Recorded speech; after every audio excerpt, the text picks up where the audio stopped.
Христос възкръсна! Христос възкръсна! Христос възкръсна! Какво от това?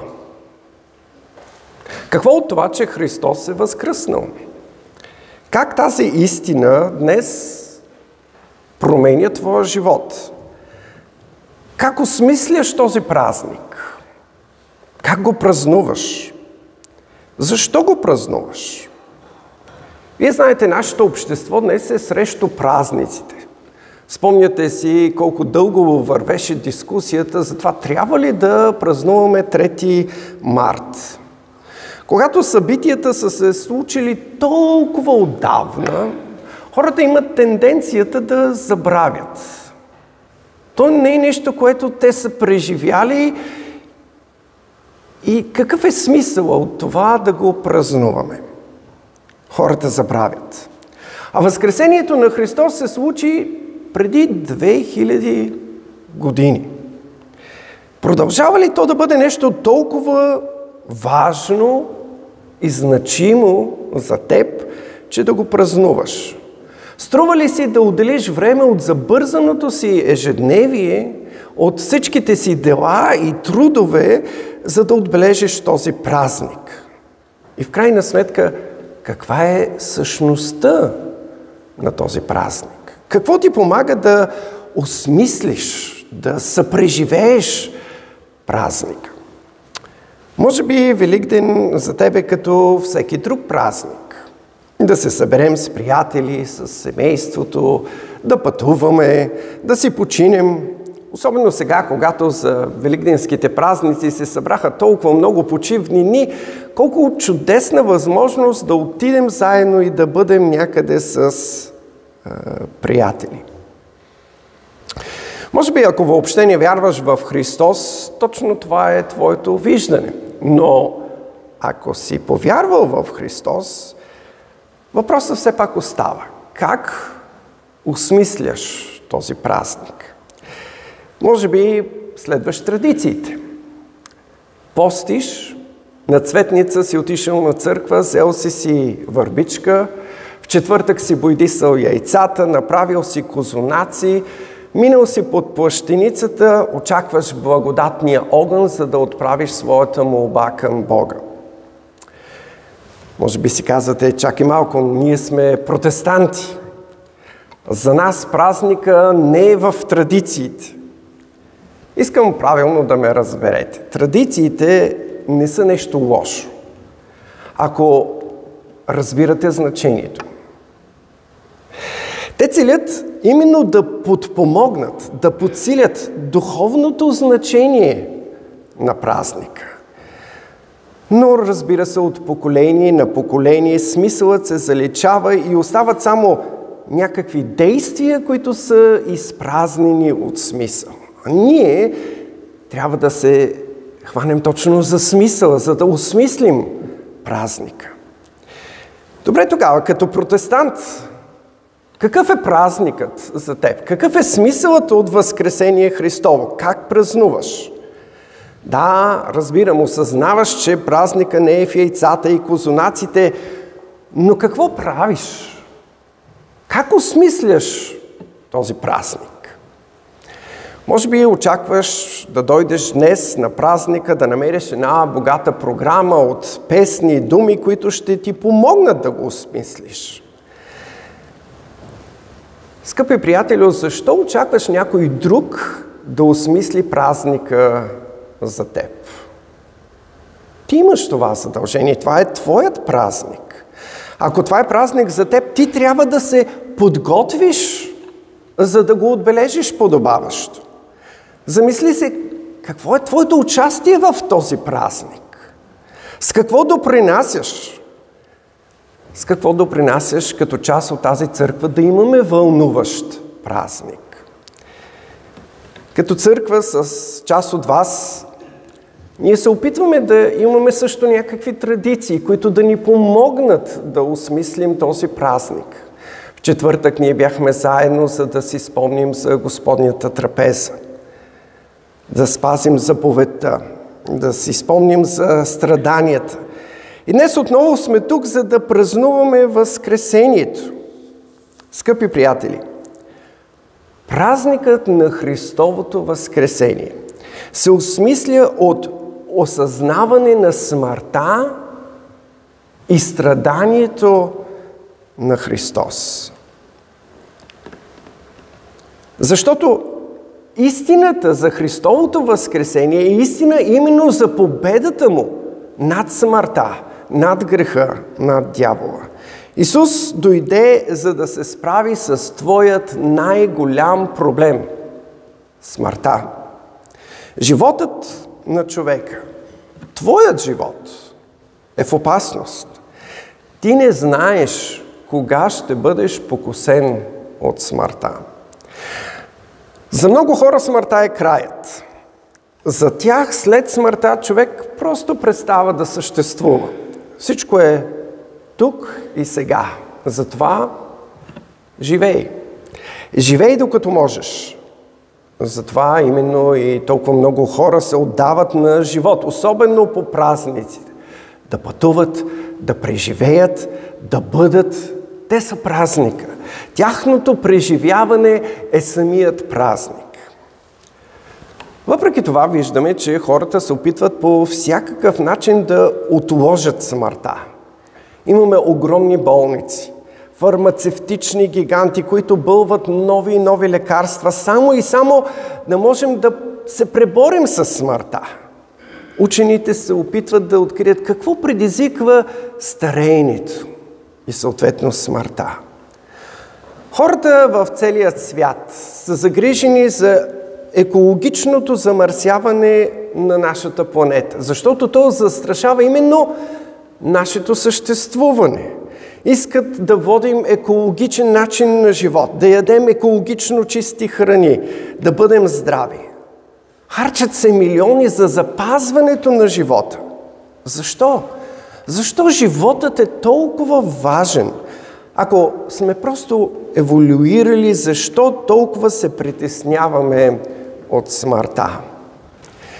Някои религии предлагат друг поглед към смъртта и това е прераждането. Ти умираш. Да, но твоята енергия се прехвърля в друго живо същество и така животът продължава. Библията, която ние приемаме като християни, ни разкрива нещо коренно различно. Тя ни представя Бог, който е източника на живота, създателят на моя и твоя живот. Той ни е дал живот, за да можем да го познаем и за да можем да го прославим. Но още първият човек, когато Бог го създаде, прекрачи границата, която Бог му беше поставил. Той се разбунтува срещу своят Създател. Бог много ясно го беше предупредил, че в деня, в който яде от дървото за познаване на доброто и злото, непременно ще умре. Човекът яде и един вид умря. Той се греши и грехът отвори вратата за смъртта. Апостол Павел пише в посланието към Римляните, 5 глава: затова, както чрез един човек влезе грехът в света и чрез греха смъртта, и по този начин смъртта мина във всички човеци, защото всички са грешиха. Грехът, бунтът на Адам срещу Бога и неговият закон изискваше смъртно наказание. Съвършеният и справедлив Бог не можеше да не наложи наказанието върху човека, защото ако не го наложи, той нямаше да бъде вече справедлив Бог. Човекът загуби своето богопознание, своят купнеж, своето желание да познава Бога, като източник на живот и благословение. Той беше физически също отделен от всичко добро и изгонен от Божието присъствие, защото нищо грешно не можеше да бъде там. Бог прокле човека и тази проклетия тегне върху нас до ден днешен. Бог каза: понеже си пръст и в пръста ще се върнеш. Смъртта е проклятие. Човекът е създаден, за да живее вечно и затова той толкова много копне и търси да запази живота на всяка цена.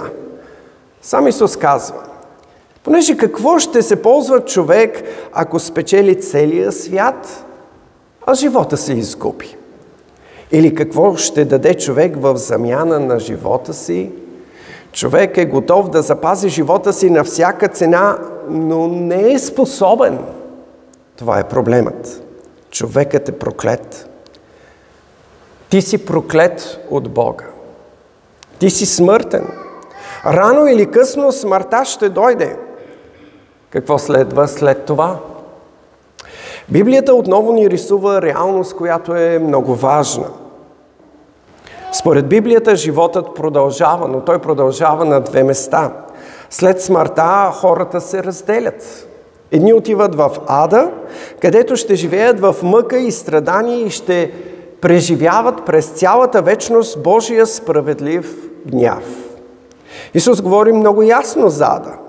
Той го описва като място на мъки. Ако мислиш, че в този живот е трудно, има много скърби, то чуй описанието, което Исус дава. Той казва, където червият не умира и огънят не угасва. Разбира се, Библията ни представя и другото място. Исус казва, че отива да приготви място за своите. Ние четахме този текст. Да не се смущава сърцето ви, вие вярвате в Бога, вярвайте в мене. В дома на отца ми има много обиталища. Ако не беше така, аз щях да ви кажа, защото отивам да ви приготвя място и като отида и ви приготвя място, пак ще дойда и ще ви взема при себе си, така че където съм аз, да бъдете и вие. Исус отиваше да приготви място. Но когато Исус изрича тези думи, той отива на кръста. Той беше дошъл именно за да поеме проклятието ти, твоето и моето проклятие върху себе си, за да може да освободи своите именно от проклятието на смъртта.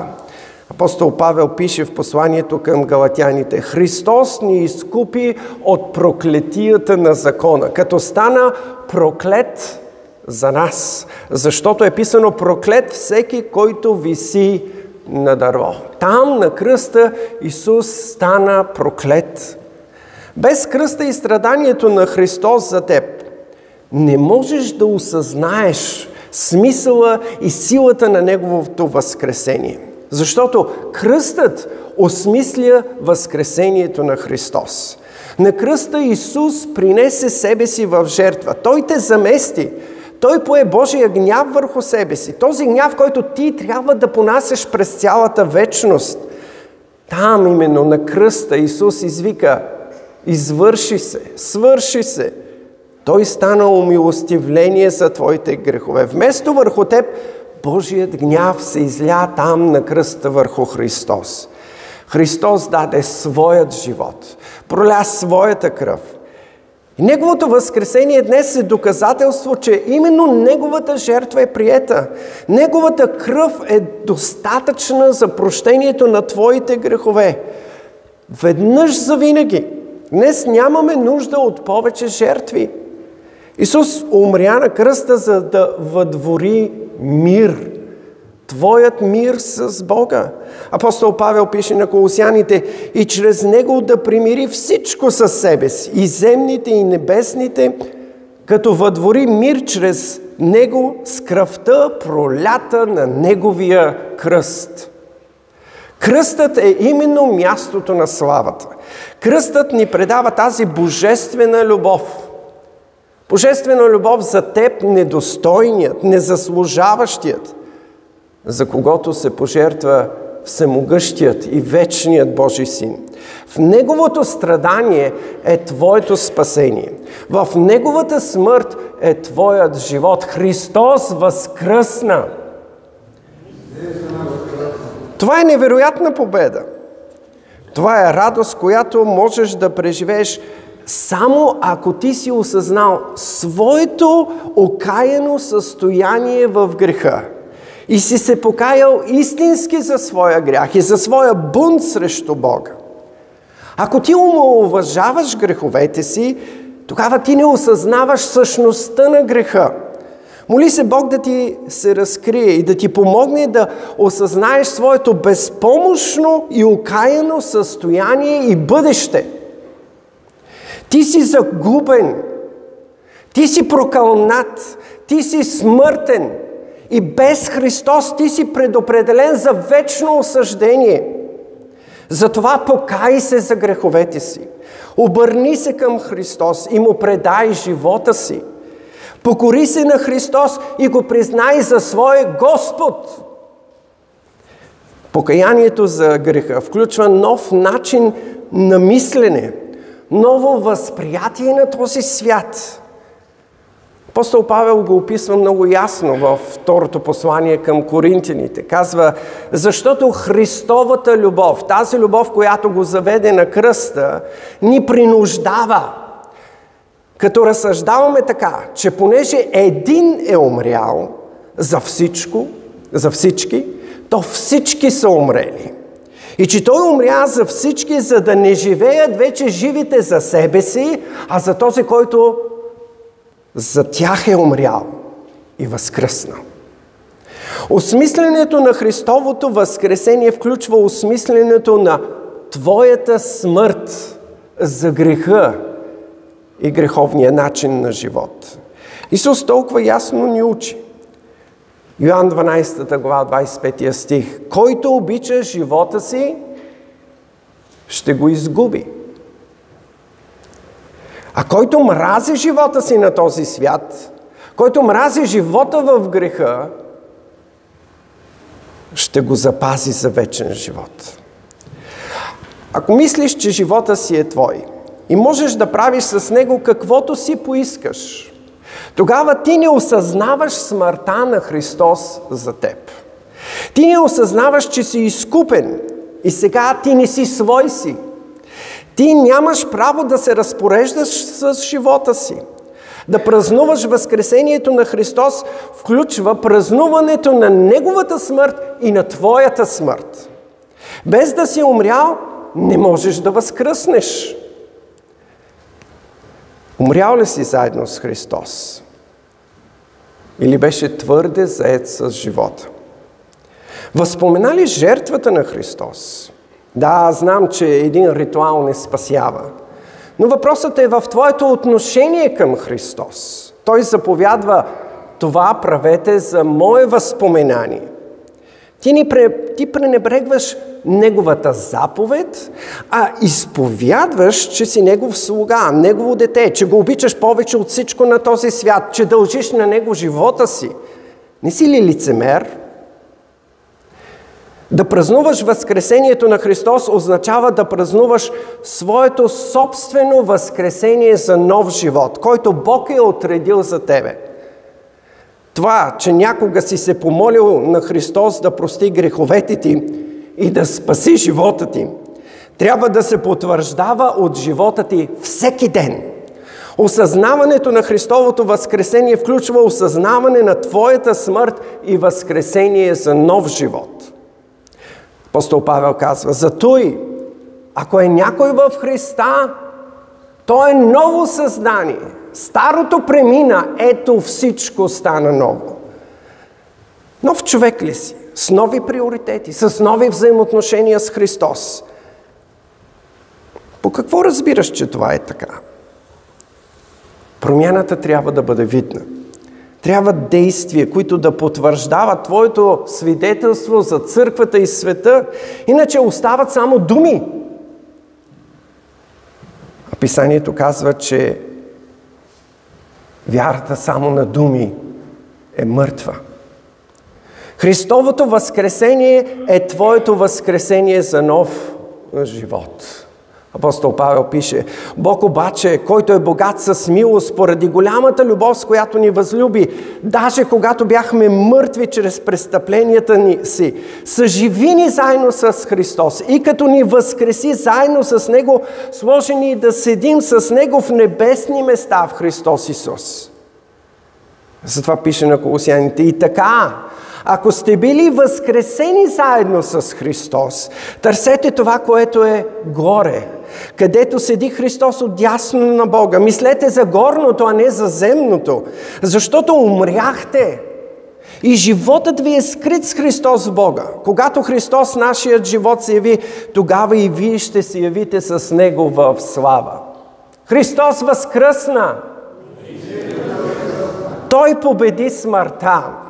Той е жив. И ако Той е жив, и ние ще живеем с Него и чрез Него. Затова покай се за греховете си. Покай се за отхвърлянето и пренебрежението ти към Божия Син. Предай Му живота си и живей за Христос. Той е истинският живот. Той е вечният живот. Това е вестта на възкресение. Това е благовестието на Исус Христос. Това пише апостол Павел. Още, братя, напомням ви за благовестието, което ви проповядвах, което приехте, в което стоите и чрез което се спасявате, ако го държите според както съм ви го благовестил. Освен, ако не сте напразно повярвали. Защото първо ви предадох онова, което и приех, че Христос умря за греховете ни според Писанията, че бе погребан, че беше възкресен на третия ден според Писанията. Покайте се за греховете си, за да бъдете възкресени заедно с Христос за нов живот. Живейте новия живот за Христос, който ви възлюби и предаде себе си за вас. Осветете името на Христос, като Му служите и като Му се покланяте. Бъдете Му верни. Издигнете Исус, живият, възкръсналият Исус във вашия живот. Христос възкръсна. Святи и всемогъщи Боже, колко славна и велика е Твоята победа. Ти си живият, възкръсналият Господ, владетелят на този свят. Ти ни казваш толкова ясно: даде ми се всяка власт на небето и на земята. Ти ще съдиш всеки един човек. Помогни ни днес да осъзнаем милостта Ти, да видим Твоята милост, която отправяш към нас, за да можем да живеем. Помогни ни да осъзнаем греха си. Помогни ни да осъзнаем пренебрежението си. Помогни ни да се покаем и да живеем за Тебе новият живот, който Ти ни даряваш. Амин.